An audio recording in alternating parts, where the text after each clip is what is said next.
वसा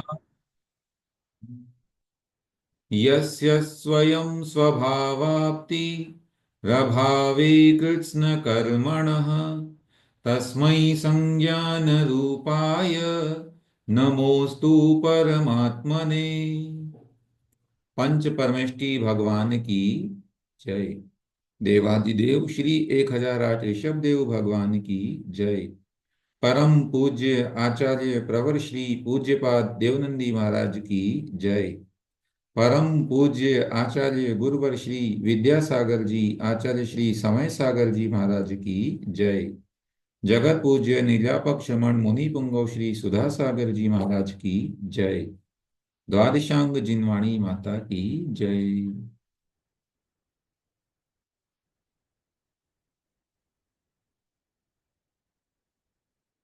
हाँ, एक जिज्ञासा शुरू में आ गई है। द्वादश वर्षीय ग्रुप में कौन ऐड करेंगे, आप बता दीजिए।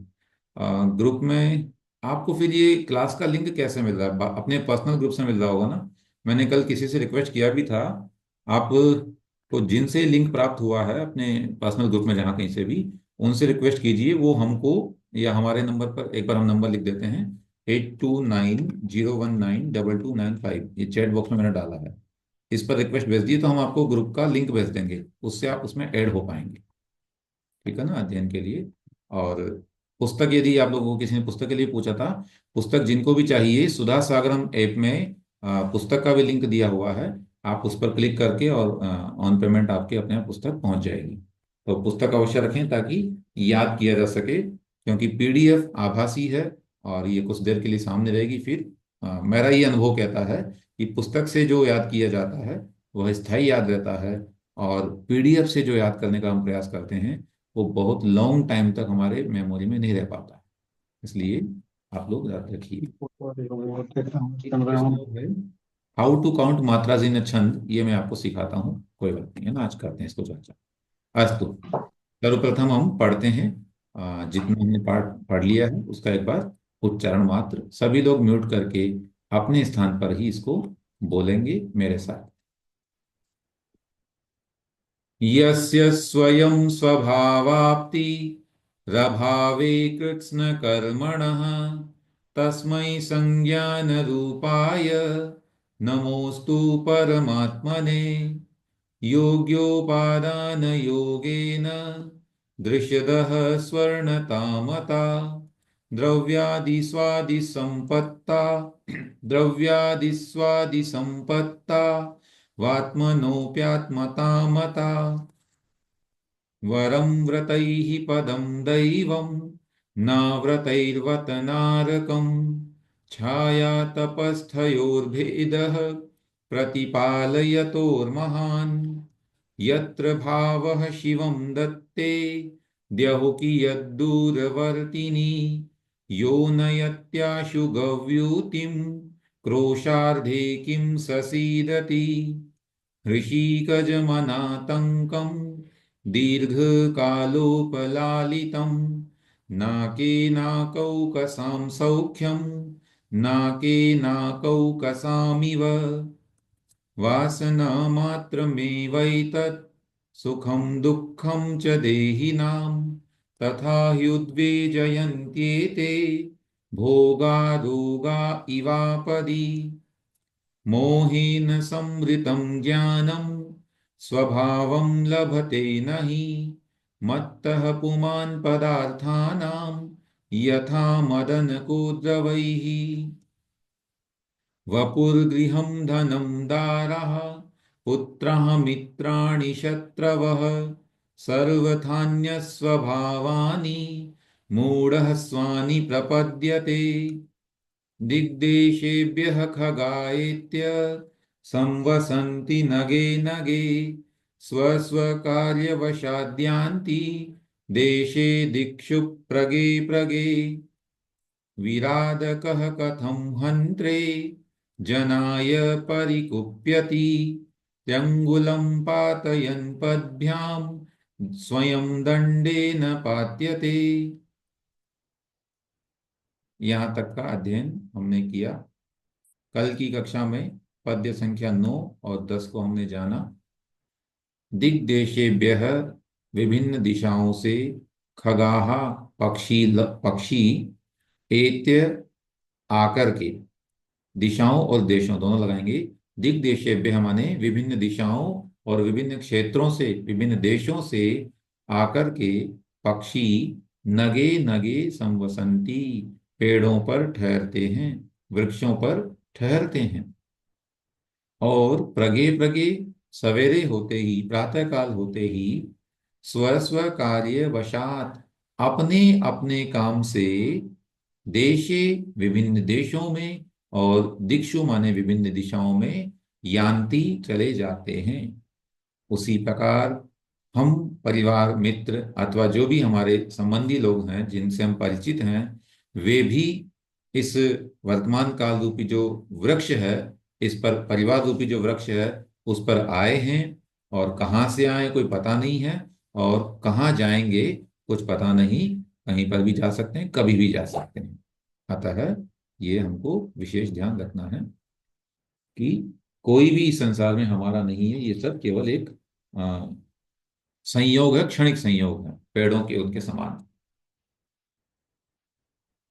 इसी के उपरांत आचार्य महाराज ने हमें कहा कि जो द्वेषी है, पूर्व वाले श्लोक में तो बता दिया कि जो हमें, जिसे हम अपना हितैषी मानते हैं, अपना मानते हैं, वो लोग तो हमारे है ही नहीं, लेकिन कदाचित जिनके प्रति शत्रु बुद्धि होती है, उस पर भी आचार्य महाराज कहते हैं कि नहीं, विराधकः, विराधना करने वाला माने अपकार करने वाला मनुष्य, हंत्रे जनाय, मारने वाले मनुष्य के लिए, अर्थात जो हमारा बिगाड़ कर रहा है उस मनुष्य के लिए, कथम परिकुप्यति, क्यों क्रोध करता है, उसका क्रोध करना उचित नहीं।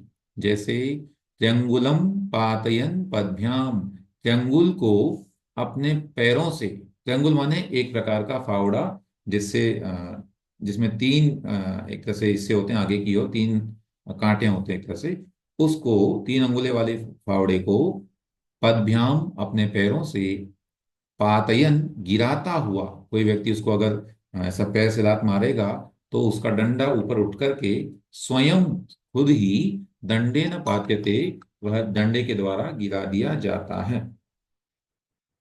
अस्तु, चले, यहां तक का हमने कल अध्ययन किया था और हैंडरेस किया है। एक दो जिज्ञासाएं भी आ रही। एक प्रश्न तो यह आया था कि इसमें मात्राएं कैसे गिनते हैं। दरअसल ये मात्रिक छंद नहीं है। इसको छंद दो प्रकार के होते हैं, एक वर्ण वाले और एक मात्रा वाले। मात्रिक और वार्णिक छंद होते हैं। मात्रिक में मात्राएं गिनी जाती है, जिसमें जो है अ, ई, उ, री, लृ, ये पांच अक्षर लघु होते हैं, इनकी एक मात्रा काउंट होती है। और शेष आ, बड़ी ई, दीर्घ उ, ए, ऐ, ओ, औ, अम, अह, इन सब की दो मात्राएं काउंट होती है। इसके अलावा प्लीज रिक्वेस्ट है, आप लोग जो है पेंसिल को टच मत करा करिए, यहाँ डिस्टर्ब काफी होता है। हाँ, तो दो मात्राएं उसकी काउंट होती है दीर्घ अक्षरों की। उसके अलावा संयोग आ जाए, माने आधा अक्षर आगे आ जाता है, तो उस पर भी दो मात्राएं काउंट होती है।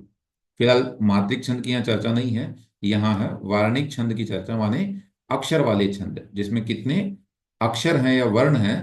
तो ये जो हम छंद पढ़ने जा रहे हैं, इसका नाम है अनुष्टुप। इसमें प्रत्येक चरण में 8 अक्षर या 8 वर्ण होते हैं। कुल मिलाकर 32 अक्षर का ये छंद है। आधे अक्षर को यहाँ काउंट नहीं करना है। जैसे मैं बता रहा हूं, राग 2, द्वेष 2, और इसमें जो द आधा है या वह पूरा दिख रहा है, वो हमको काउंट नहीं करना, दो में अलग अलग है ना। राग द्वेष ये 4 हो गए, द्वई 2, और दीर्घ में 2, तो यहाँ तक हो गए 8। तो 8 अक्षर पर जाकर के आपको रुक जाना है। यहाँ क्या होता है, लेखन में जब इसको देखा जाता है तो संस्कृत में लेखन की पद्धति ऐसी है कि कई स्थान पर समास वाले शब्द होते हैं, इसलिए वहां पर कोमा नहीं लगा सकते, माने उन शब्दों को तोड़कर नहीं लिख सकते। अभी संस्कृत की दृष्टि से ये राग द्वेष द्वयी दीर्घ नेत्राकर्षण कर्मणा, इसमें केवल दो ही शब्द हैं, उसको हम पद कहते हैं। तो वो व्याकरण का डीप हम बात नहीं करेंगे, लेकिन संक्षेप इतना जान लें कि आपको 8 अक्षर के बाद रुकना है, तो आप अपनी पेंसिल से कोमा लगा करके अपने पुस्तक में मार्क कर सकते हैं। फिर अगला देख लें एक बार। नेत्राकर्षण 5 हो गए, कर्मणा में 3, 8 हो गए। अब आगे देखें, अज्ञानात, इसमें देखिए अज्ञानात, अब तय को काउंट नहीं करेंगे, है ना। फिर सु, चौथा हो गया, चिरम 5 6, जीव 8। यहाँ तो कोमा लगा दिया इन्होंने। पुराने शास्त्रों में तो कोमा लगाने की पद्धति ही नहीं थी, ये तो वर्तमान काल में हम लोगों की सुविधा के लिए लगाने लगे। इसी तरह से संसार आब्धौ भ्रमत्यसौ, ये इसमें 8 हो गए। तो 8 8 अक्षर यहाँ पर हमको गिनने हैं। आगे जो दूसरे छंद आएंगे उस समय आपको दूसरी बात बताई जाएगी, कैसे कैसे उसमें काउंट करते हैं या कितने अक्षरों के बाद रुक करके उसमें पढ़ा जाता है। ये वाला छंद तो निरंतर 8 अक्षर पूरे एक साथ पढ़ने हैं, कहीं बीच में ब्रेक नहीं करना है। अब ब्रेक नहीं करने का मतलब ये नहीं कि आप शब्दों को भेद ही नहीं करेंगे। जैसे संसाराब्धौ भ्रमत्यसौ, तो संसाराब्धौ में स्पष्ट मालूम पड़ रहा है कि ये एक अलग शब्द है और भ्रमत्यसौ अलग शब्द। ठीक, चलिए इसका उच्चारण करने के लिए पायल जैन जी ने हैंड रेस किया है, अनम्यूट कर लें। उससे पूर्व उत्थानी का कल हमने पढ़ लिया कि हमारे अपकारी के प्रति भी हम बुरा भाव नहीं रखें, उस पर क्रोध नहीं करें। यहाँ पर शिष्य प्रश्न करता है कि स्त्री आदि में राग और शत्रुओं में द्वेष करने वाला पुरुष अपना क्या अहित करता है, अपना स्वयं का क्या बिगाड़ करता है, जिससे कि उनको माने राग द्वेष को आकरणीय बतलाया है। आपने कहा ना कि स्वयं दंडे न पात्यते, वो खुद ही डंडे से गिरा दिया जाता है, तो ऐसा क्या उसका खुद का बिगाड़ होता है, उसे स्पष्ट कर दीजिए। आचार्य बतलाते हैं, देखो क्या उससे हानि होती है। राग द्वेष द्वयी दीर्घ, रागद्वेषद्वैर्दीर्घम। नहीं दीर्घम में म तो नहीं लिखा कहीं। सॉरी भैया जी। हाँ जी, रागद्वेषद्वैर्दीर्घ। पुनः राग द्वेष द्वयी दीर्घ, रागद्वेषद्वैर्दीर्घ। नेत्राकर्षण कर्मणा, नेत्राकर्षण कर्मणा। अज्ञानात् सुचिरं जीवः। अज्ञानात् सुचिर्जीवा। हाँ, र पे जो बिंदी लगी है ना, इसे हम अनुस्वार कहते हैं और सामान्य से इसको म की तरह पढ़ा जाता है जब ये किसी शब्द के अंत में आती है।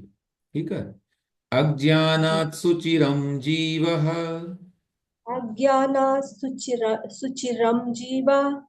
संसाराब्धौ भ्रमत्यसौ, संसाराब्धौ भ्रमतयतसौ। भ्रमत्यसौ। भ्रमत्यसौ। हाँ, मैं पूरा बोलता हूं, आप दोहराइएगा।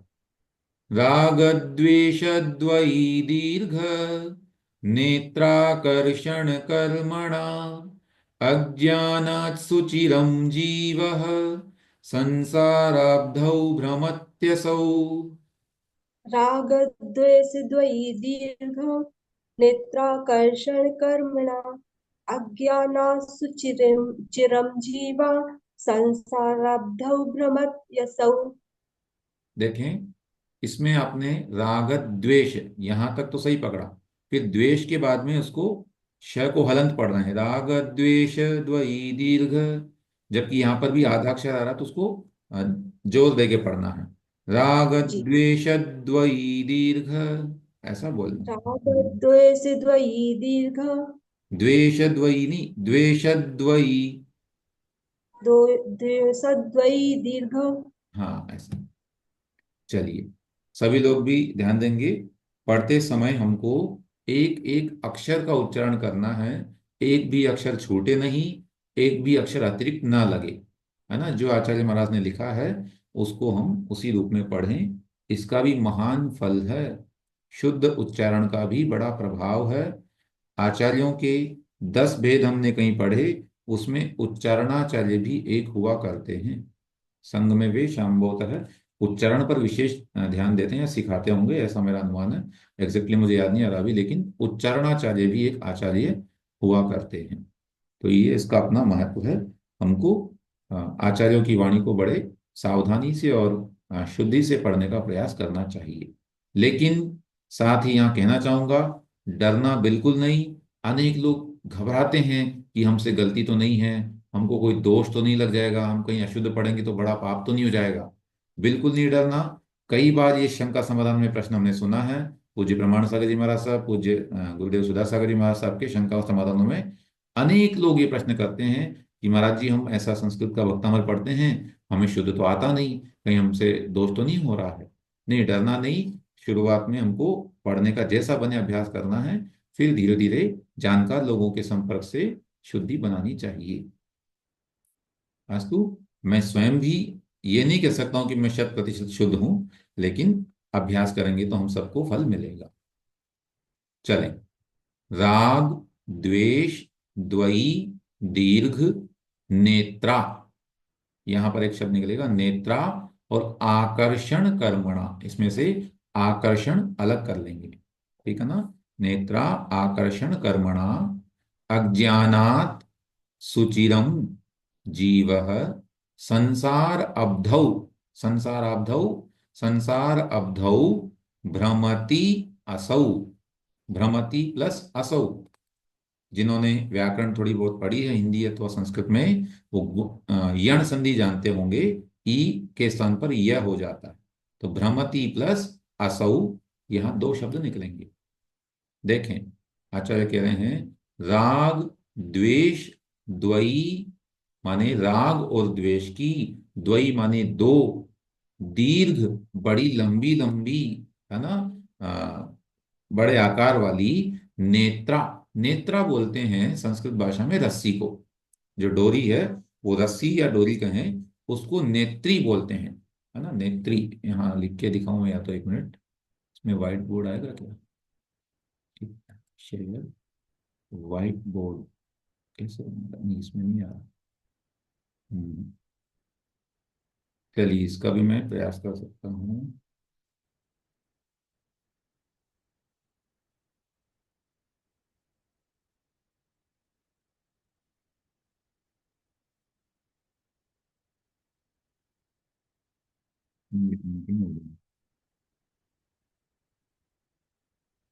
नहीं, शायद इन्होंने व्हाइट बोर्ड ऐड नहीं करवाया अपने उसमें, मुझे लगता है। अन्यथा आना चाहिए था, यहाँ पर एक बोर्ड आ जाता, उससे हम लिख के बता सकते थे। कोई बात नहीं। अभी इसी को समझे अपन। नेतृत्व में री, नीचे जो ऋषि वाली री होती है उसको नेत्री शब्द कहते हैं। ठीक है। तो राग और द्वेष रूपी दो बड़ी बड़ी रस्सियों के द्वारा आकर्षण कर्मणा, खींचने रूपी कार्य से, जैसे कोई महिला जब दही मथन करती है उसका, मथानी से, तो उस मथनी के अंदर क्या करते हैं, एक रस्सी को खींचते हैं, दूसरी को छोड़ते हैं, एक को खींचते हैं, तो दो रस्सियों से उसको मथा जाता है, ठीक है ना। तो उस रस्सी के द्वारा उस मथानी के समान आकर्षण कर्मणा, आकर्षण कर्मणा माने उसको खींचने वाले कार्य के द्वारा, दो बड़ी बड़ी ये रस्सियां हैं, उससे। किसी ने यहाँ लिखा है, एक मिनट, कुछ लिखा है, नेत्र माने मथानी। हाँ, नेत्री माने रस्सी, हमने सुना है, दो रस्सियां हैं उसके अंदर, ये तो उदाहरण दिया जा रहा मथानी का तो आपको। लेकिन राग और द्वेष रूपी दो ये रस्सियां हैं बड़ी बड़ी, इससे हम जो है खींचे जा रहे हैं। अब खींच कौन रहा है? जैसे वो मथनी घूमती है ना, वैसे वो जीव घूम रहा है। तो वहां मथनी के स्थान पर तो कौन हो गया? जीव हो गया। और ये रस्सियां कौन हो गई? राग और द्वेष रूपी दो रस्सियां हो गई। तो राग और द्वेष रूपी दो बड़ी बड़ी रस्सियों के द्वारा आकर्षण कर्मणा, खींचने रूपी कार्य के माध्यम से, कभी राग कभी द्वेष, कभी राग कभी द्वेष, इस कार्य के द्वारा अज्ञानात, अज्ञान के कारण, जीवः यह जीव, सुचिरम बड़े दीर्घ काल से, चिर माने लंबा समय, तो चीर काल से अथवा दीर्घ काल से, संसार अब्धौ, संसार रूपी अवधि माने समुद्र में, भ्रमति घूम रहा है, असौ माने यह प्राणी। आप प्रश्न कर सकते हैं कि इसमें मथानी कहाँ से लिया? मथानी हम इसको अद्याहार करेंगे, माने प्रसंग के अनुसार अपने आप अर्थ आ रहा है, ठीक है। नेत्रा का मतलब अगर पूछा जाएगा शब्दार्थ में, तो आपको रस्सी ही लिखना चाहिए। चलें, एक बार शब्दार्थ पुनः है, अन्वय से। असौ जीव, यह जीव अर्थात यह संसारी प्राणी, संसार अब्धौ, संसार रूपी समुद्र में, अज्ञानात, अज्ञान के कारण से, सुचिरम अनादि काल से अर्थात बड़े दीर्घ समय से राग द्वेष द्वयी दीर्घ नेत्रा, राग और द्वेष रूपी दो बड़ी बड़ी रस्सियों के द्वारा आकर्षण कर्मणा, जो खींचने रूप कार्य होता है, मथने रूप जो कार्य होता है, उस कार्य के द्वारा भ्रमति, घूम रहा है, संसार में भ्रमण कर रहा है। ठीक है। तो यहां पर राग द्वेष का फल बताया हमको। पिछले पद्य में पूछा था ना कि द्वेष करने से हानि क्या। हम यदि किसी पर गुस्सा करते हैं, किसी ने हमारा बिगाड़ किया, हमें गुस्सा आ गया, तो इसमें हमारी क्या हानि है? तो उत्तर दे रहे नहीं, हमें पता नहीं लग रहा, लेकिन कर्मों का बंध उससे हो रहा है। हम राग और द्वेष रूपी इन दो रस्सियों से ही संसार में उस मथानी के समान घूम रहे हैं, मथे जा रहे हैं, यहीं पर भ्रमण कर रहे हैं। भावार्थ, जैसे जमे हुए दही के मटके में रई, रई भी बोलते हैं उसको, या मथानी को डालकर रस्सी से उस मथानी को बांधा जाता है, फिर उसी रस्सी को कभी दाएं हाथ से खींचकर और फिर कभी बाएं हाथ से खींचकर उस मथानी को घुमाया जाता है, इसी तरह राग द्वेष रूपी दो रस्सियों से बंधा हुआ संसारी जीव भी मथानी की तरह संसार में घुमाया जाता है। यानी यह जीव राग और द्वेष करके अपने लिए कर्म बंधन तैयार करता है ना, वो बंधन हो गया रस्सी का। और उस कर्म बंध के उदय होने पर यह जीव अनादि काल से द्रव्य क्षेत्र काल भव और भाव रूप संसार की चारों गतियों में भ्रमण कर रहा है। तो यही संसार के भ्रमण का कारण है। जैन आगम के अनुसार सबसे बड़ा ये रहस्य है कि मनुष्य संसार में क्यों है। क्योंकि किसी ईश्वर ने रखा है? नहीं, ऐसा कुछ नहीं है। यह अपने ही राग द्वेष के निमित्त से इस संसार में भ्रमण कर रहा है। कोई ऐसा नहीं है कि किसी को यहाँ जबरदस्ती रोका हुआ है और जब उसको मर्जी है उसको मोक्ष कर दिया, बाकी सबको संसार में ही रखा हुआ है। ऐसा बिल्कुल नहीं है। आगम कहता है कि यह केवल हमारे अपने राग द्वेष का परिणाम है। आगे लिखते हैं, क्रोध, मान, अरति, शोक, भय, जुगुप्सा, ये 6 प्रकार के भाव द्वेष रूप माने गए हैं। और माया, लोभ, हास्य, रति, स्त्रीवेद, पुरुषवेद, नपुंसकवेद, इन 7 प्रकार के भावों को राग रूप माना गया है। फिर राग और द्वेष राग और द्वेष में समस्त विकारी भावों का समावेश किया जाता है। तो ऊपर क्या गिनाया हमको? क्रोध, मान, माया लोभ को नहीं गिनाया इसमें ना। क्रोध मान 2 कषाय तो ये ले ली, फिर अरति, शोक, भय, जुगुप्सा, 4 9 कषाय ले ली। तो ये 6 प्रकार के भाव तो द्वेष रूप काउंट करते हैं। और स्पष्ट है बिल्कुल, क्रोध में द्वेष हो रहा है, मान में सामने वाले से जिससे जिसको हम नीचा दिखाना चाह रहे हैं उससे द्वेष है। ऐसे ही अरति, बिल्कुल स्पष्ट रूप से द्वेष दिखाई दे रहा है। शोक होना, हाँ, भय होना, जुगुप्सा होना, ये सब द्वेष के प्रधान। इसी रूप में इसके विपरीत माया कषाय, लोभ कषाय, और फिर हास्य, रति, स्त्रीवेद, पुरुषवेद, नपुंसकवेद, ये पांचों इसमें काउंट कर लेंगे। तो 5 और 2 7, 7 प्रकार के भावों को राग रूप माना गया है। ठीक है। इनसे कर्मबंध होकर संसार में भ्रमण होता है। संसार के भ्रमण का मूल कारण राग द्वेष है, इसलिए राग द्वेष का परिहार करना परम आवश्यक है। ठीक है। तो ये द्वेष की ही विभिन्न पर्याय या राग की ही विभिन्न पर्याय कषायों के रूप में, 9 कषायों के रूप में हमको देखने को मिलती हैं। और भी उसके अवान्तर भेद असंख्यात प्रकार के बन जाएंगे। ये पर्सन टू पर्सन वेरी करते हैं, हमारे अलग अलग प्रकार के होते हैं। तो कषाय की जितनी अधिक गहनता होगी वह उतना ही हमारी हानि करेगी, और मंद कषाय से जो है हम संसार से पार होने का मार्ग प्राप्त कर सकते हैं। माने जब कषाय की मंदता होगी, परिणामों की उज्ज्वलता होगी, और फिर हम आगे बढ़ सकते हैं। तो यहाँ पर राग द्वेष को संसार का कारण हमें बतलाया गया।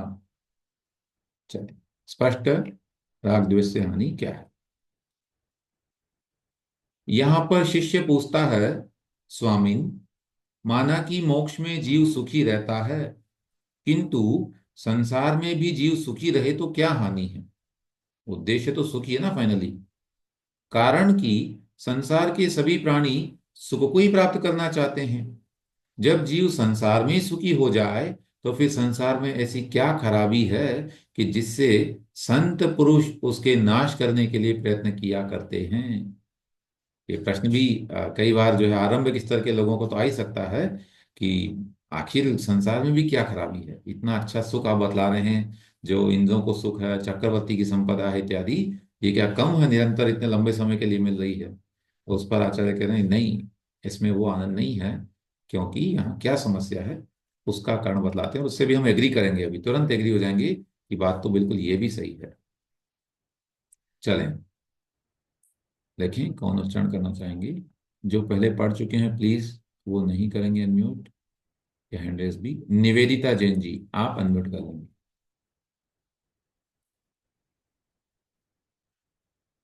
अनम्यूट कर लीजिए, हाँ ठीक। जी भैया जी। विपद भव पदावर्ते विपद भव पदावर्ते पदिके वाति वाह्यते पदिके वाति वाह्यते यावत्तावद्भवन्त्यन्यः। यावत्तावद् भवन्तन्या। हाँ, यहाँ पर थोड़ा सा काठिन्य है, तन्या नहीं त्यन्यः। त्यन्या। हाँ, त्यन्या। भवन्त्यन्यः, भवन्त्य। भवत्यन्या। हाँ, भवत्यन्य नहीं, भवन के बाद वो न भी है, हाँ, भवन्त्यन्यः। भवन भवन्त्यन्या। हाँ जी, यावत्तावद्भवन्त्यन्यः। यावत्तावद् भवन्तन्या। हाँ, शुरू शुरू में आप संस्कार अभी वही है, आएगा धीरे। अभी तन्या बोला आपने फिर से। प्रचुरा विपदः पुरः। प्रचुरा विपदः पुरः। हाँ, पुनः बोलते हैं। विपद भव पदावर्ते विपद भव पदावर्ते पदिके वाति वाह्यते पदिके वाति वाह्यते यावत्तावद्भवन्त्यन्यः। यावत्तावद् भवन्तन्य त्यन्या हाँ, त्यन्या। त्यन्यः, हाँ त्यन्या। भवन्त्यन्यः। हो गया त्यन्या। प्रचुरा विपदः पुरः। प्रचुरा विपदः पुरः। पूरा पद्य में एक साथ पढ़ता हूं, फिर आप दोहराइएगा। जी। विपद्भव पदावर्ते पदिके वाति वाह्यते यावत्तावद्भवन्त्यन्यः प्रचुरा विपदः पुरः। विपद भव पदावर्ते पदिके वाति वाह्यते यावत्तावद् भवन्त्यन्या प्रचुरा विपदा पुरः। हम्म, इसमें बहुत ज्यादा इतना भी जोर नहीं लगाना, ऐसा लग रहा है जैसे बहुत श्वासन में ही आपको दिक्कत आ रही हो। आराम से नहीं। रिलैक्स होकर के। हाँ, थोड़ा बिल्कुल सा वैसा। जोर लगा रही हूँ। हाँ जी, हाँ जी, है ना, शास्त्र पढ़ रहे हैं हम लोग कोई युद्ध लड़ने नहीं जा रहे हम लोग। निश्चिंत रहिए, अपना ठीक है आचार्य की भैया। वाणी है, हमारे आचार्य बड़े दयालु हैं। ठीक है। हाँ हाँ। भाषा ऐसी कि थोड़ा कठिन लगता है, लेकिन आ जाएगा धीरे धीरे ना अभ्यास करने से। डर लग रहा भैया जी आपके सामने बोलने में। नहीं नहीं नहीं, बिल्कुल नहीं, ऐसा कुछ नहीं है। ठीक है, हम तो बिल्कुल जी भैया। करने वाले हैं। चलिए। विपद भव पद आवर्ते पदिका इव, पदिकेव लिखा है, पदिका इव अतिवाह्यते यावत् तावत् भवन्ति अन्याः, भवन्ति प्लस अन्याः प्रचुराः विपदः पुरः। कह रहे हैं विपद भव पदावर, विपद को अलग कर रहे हैं यहाँ पर, भव पदावर्ते, भव रूपी पदावर्त में। पदावर्त कहते हैं जहां पर पैरों से आवर्तन हो रहा है, माने पैर से चलने वाला एक घड़ी यंत्र है ना, पदावर्त, जिसको पैरों से चला करके, और ऊपर वो उसमें जो ना रहट जिसको हम बोलते हैं, उस रहट के समान यहाँ पर बात हो रही है। तो भव रूपी संसार रूपी इस पदावर्त में, माने इस घटी यंत्र में, पदिका इव, पदिका के समान, माने जो रहट का जो डंडा है उसके समान, अतिवाह्यते, समाप्त की जाती है, माने दूर पहुंचाई जाती है, दूर भेजी जाती है। कौन? यावत माने जब तक, विपद माने एक विपत्ति। तो इस संसार रूपी पदावर्त में पदिका के समान एक विपत्ति जब दूर भेजी जाती है, तब तक यावत यावत माने जब तक, जब तक वो ऐसा किया जाता है, तावत तब तक भवंती हो जाती हैं, अन्याः दूसरी, प्रचुराः बहुत सारी, विपदः विपत्तियां, पुरः माने सामने। अभी रहट किसी ने देखा हो, है ना, या दिखा दें आपको? 1 मिनट, चलिए हम देखते हैं, अभी प्रयास करते हैं, मिल जाएगी रहट, आजकल तो सब अवेलेबल ऑनलाइन, उसमें आराम से मिल जाता है। तो कह रहे हैं कि जैसे रहट जब चलाई जाती है, उस रहट में क्या होता है, किसान कुएं के अंदर से पानी निकालने के लिए एक रहट का उपयोग करता है, या पहले शायद तेल निकालने में भी इसका उपयोग होता हो, अगर वो अलग बात है। तो उस पानी को भरने के लिए क्या होता है कि उसमें जैसे जैसे वो यंत्र चलता जाता है, एक तरफ से वो जाता है, तो एक डिब्बी जैसे खाली होती है, उधर से दूसरी वाली भर करके अपने आप दूसरी ऊपर आ जाती है इस कुएं में से, और ऐसे करके खेतों में पानी निरंतर चलता रहता है। तो एक पानी की वो डोलची खत्म हुई नहीं कि दूसरी अपने आप से भर करके सामने आ जाती है। वैसे ही इस संसार में एक विपत्ति नष्ट होती नहीं कि सामने अनेक विपत्तियां मुंह बाएं खड़ी रहती हैं। और इस पर तो हम सब ध्यान जानते ही हैं कि संसार इस गृहस्थ अवस्था में देखो या अन्य अवस्था में भी देख लो, जब तक संसार में जो भी प्राणी है, उसका एक समस्या समाप्त होती नहीं कि सामने अनेक समस्याएं आ जाती हैं।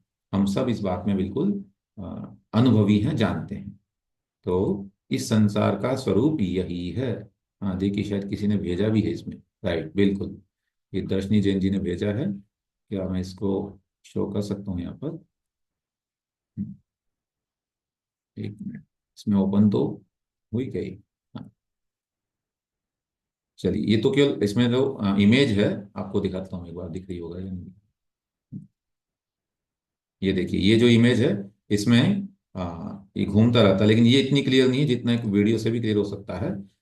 वीडियो के माध्यम से भी हम इसको देख सकते हैं। अभी बताते हैं ताकि स्पष्ट हो जाए। 1 मिनट का समय दीजिए, मैं बताता हूँ आपको, है ना? ठीक है।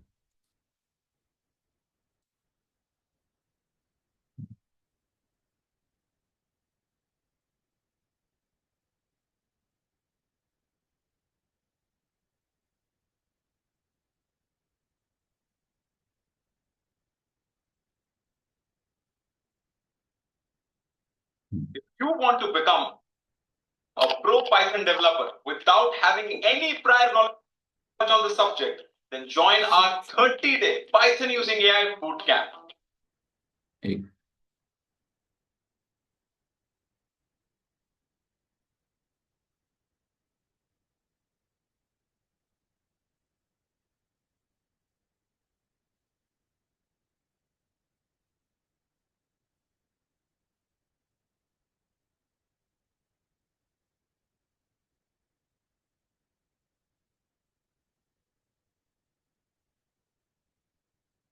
हम्म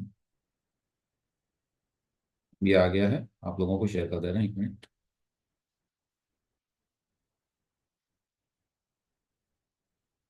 अनेक लोग जानते हैं जिन्होंने खेल इत्यादि देखे हैं। और ये देखिए, स्क्रीन आपके सामने हो गई है, चलिए।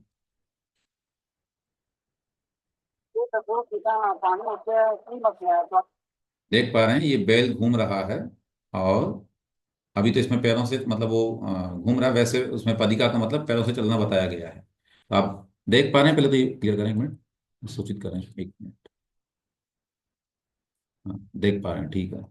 हैंड रेस किया आप लोगों ने, देख रहे हैं ये। इसमें जो क्या विशेषता हो रहा है, ये बाल्टियां लगी हुई है, और नीचे से वो पानी अपने आप भर के ला रही है। एक यहाँ खाली होती है, उधर से बहुत सारी भर करके अपने आप आ जा रही है। तो इससे क्या होता है, इसको बोलते हैं रहट, है ना?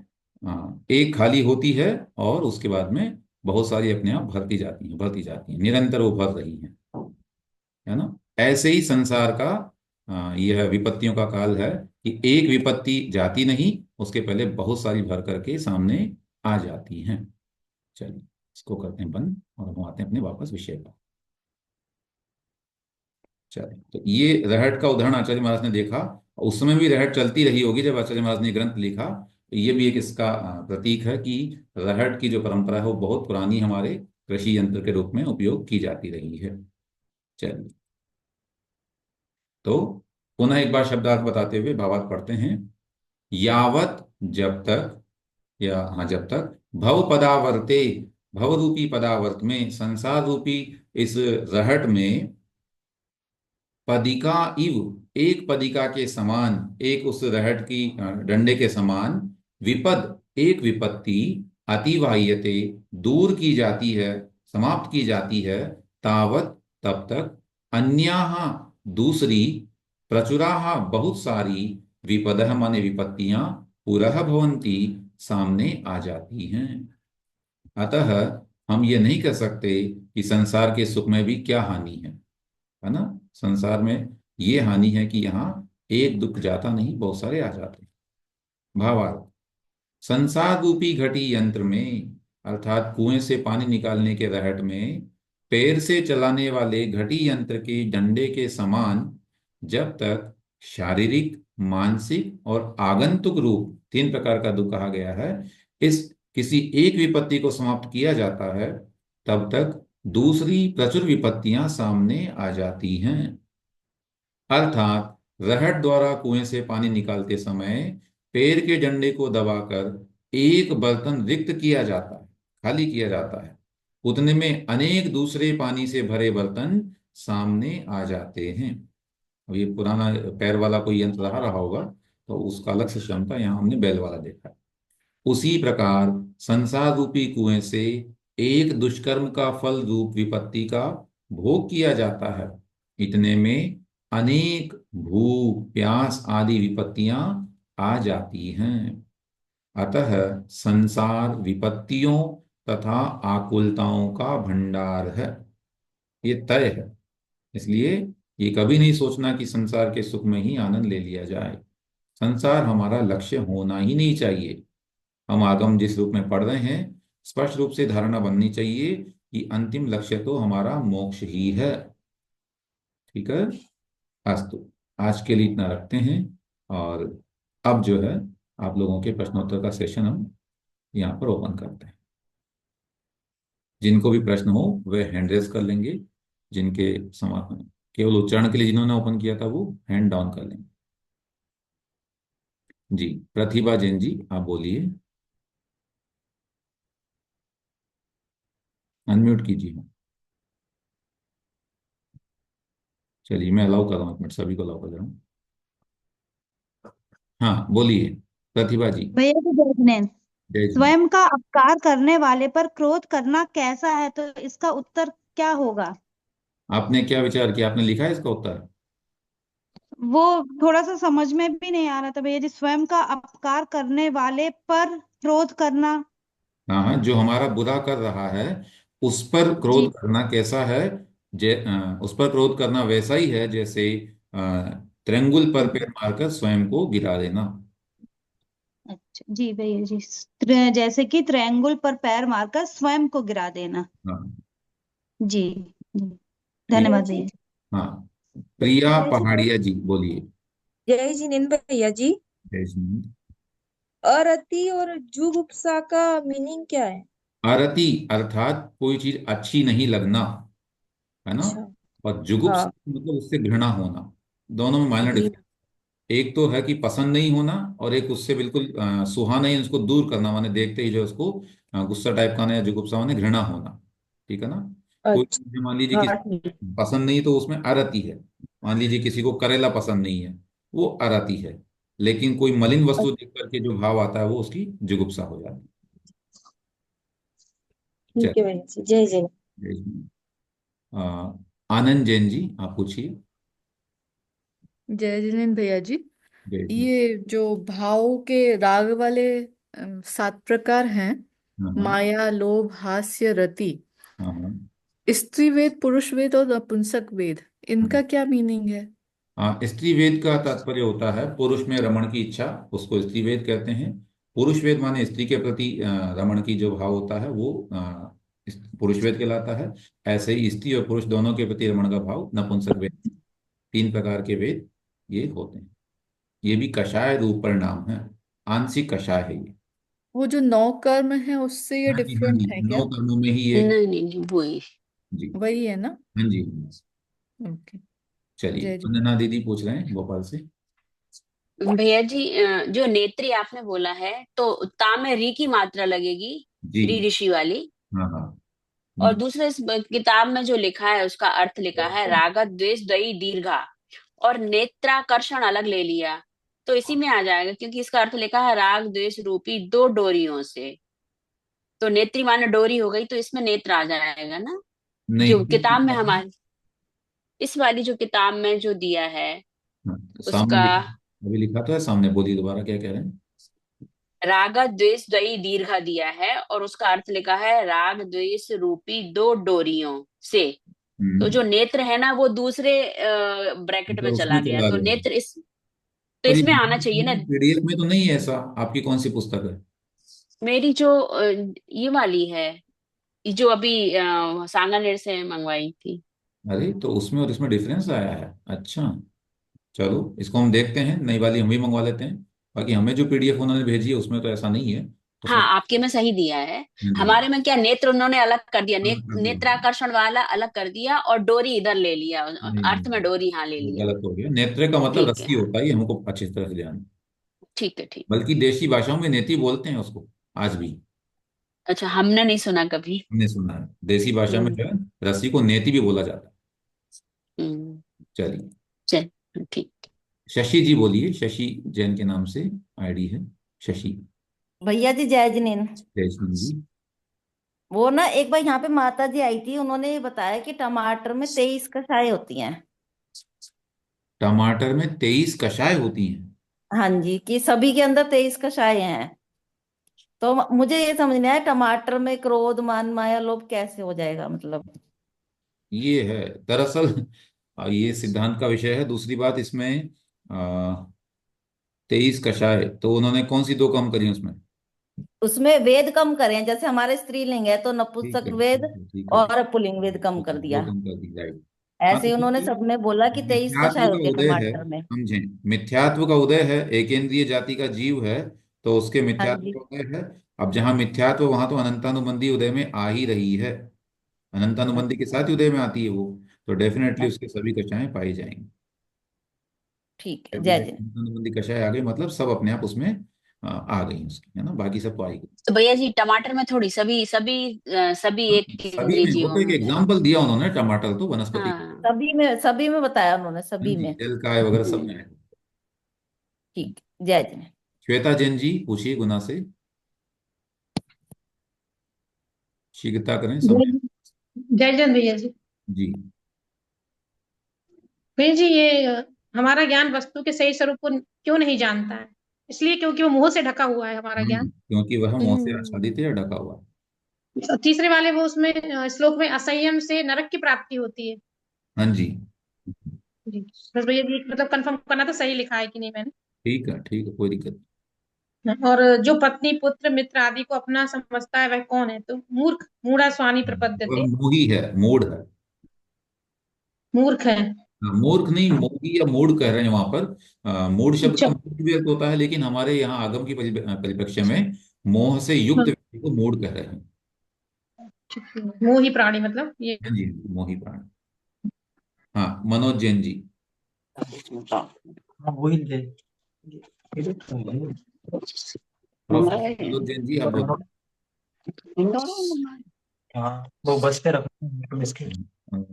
मनोज जैन जी, आपने पूछना है क्या? अनम्यूट कीजिए अगर पूछना है। चलिए, विजय लक्ष्मी जी। जी जी। हाँ, मैं कह रहा था बार बार नो कर्म का जिक्र होता है, तो नो कर्म ये कैसे नो कर्म होते हैं? नो कर्म, यहाँ पर नो का मतलब बार है, बार नो कर्म का जिक्र आता है तो अपने यहाँ तो नो कर्म नो का मतलब समझ लीजिए, हाँ, आंशिक कर्म माने ईशत।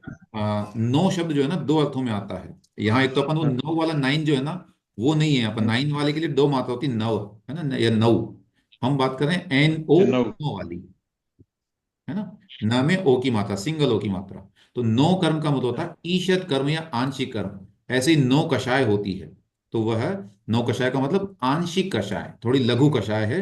वो हमें कषाय रूप मालूम नहीं पड़ती, परंतु वह है। जैसे हास्य, अभी हंसना किसी को कषाय थोड़ी मालूम पड़ रहा है, उसमें तो आनंद आ रहा है, लेकिन वह भी कषाय का ही एक परिणाम है। नहीं तो 9 में कोई 9 नंबर कुछ आता होगा ना, नहीं नहीं 1 2 नहीं, ये 3। नहीं नहीं 9 नंबर वाला नहीं नहीं है। नहीं कुछ, नहीं जैसे राग द्वेष ऐसे अदर शब्द होंगे नहीं ना नहीं कुछ। नहीं, वो नहीं है। नौ का मतलब है ईशत रूप कषाय। हाँ, वो भी 9 है, इसलिए नव नो कषाय बोलते हैं उसको, नव नो मतलब कषाय। और नौ कर्म जैसे की जब बात करते हैं, तो नौ कर्म का मतलब होता है कर्म बंधन में निमित्त जो भी है, शरीर है और वर्तमान की जो परिस्थितियां हैं, जो भी वस्तु हम उपयोग में ले रहे हैं, वे साधन सब नौ कर्म कहलाते हैं। अच्छा, जो अपन वस्तुएं हैं अदर जो आ रहे हैं वो नौ कर्म वो के सब नौ अंतर्गत कर्म आ रहा है। हाँ जी, हाँ जी। ठीक है, चलें। है। ओके भैया, थैंक यू, जय विजय जिनेन्द्र। लक्ष्मी जी ने पूछा था शायद, अनम्यूट करने के लिए अनम्यूट किया था मतलब। चलिए, शंका समाधान प्राय करके हो गया है मुझे लगता है, और किसी का प्रश्न नहीं है। ठीक। हाँ, रिकॉर्डिंग हम आपको भैया भेजेंगे। हाँ जी। भैया जी जी आपके प्रश्न, क्वेश्चन लिखवा दीजिए। हाँ, आज के प्रश्न। लिखिए, प्रश्न लिखिए आज के। हाँ, एक मिनट, इसको ग्रुप में भेज सकते हैं प्रश्न को। हाँ, पहला प्रश्न है, क्या संसार में सुखी रहने का लक्ष्य बनाया जाना चाहिए?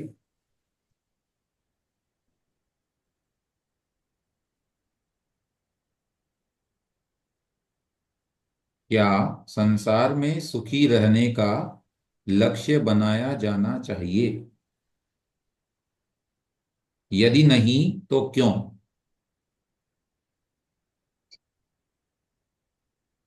यदि नहीं तो क्यों?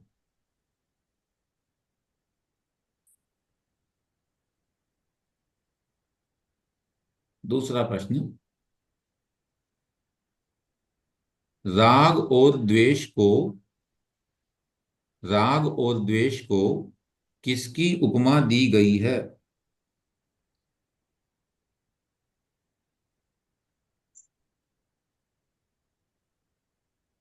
चलिए, इस प्रश्न को उल्टा भी लिख सकते थे थोड़ा। लिख लीजिए प्रश्न, तो कोई बात नहीं। ज्यादा सरल हो जाएगा थोड़ा सा। मथानी की दो रस्सियों से मथानी की दो रस्सियों से किसको समझाया गया है, या किसको उपमा दी गई है? मथानी की दो रस्सियों से किसको उपमा दी गई है? क्योंकि राग द्वेष के विषय में थोड़ा आगे भी कोई वर्णन आ सकता है, तो कंफ्यूज हो सकता है इसलिए। एक प्रश्न और लिखें इसमें, संसार रूपी समुद्र में यह जीव क्यों भटक रहा है? संसार रूपी समुद्र में यह जीव क्यों भटक रहा है?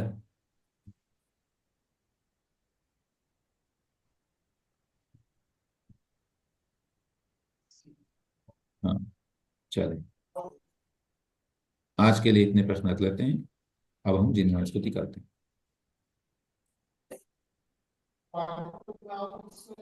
जावाणी के ज्ञान ते सूझे लोकालो, सोवाणी मस्तक नमहु सदा देत हूँ ढो।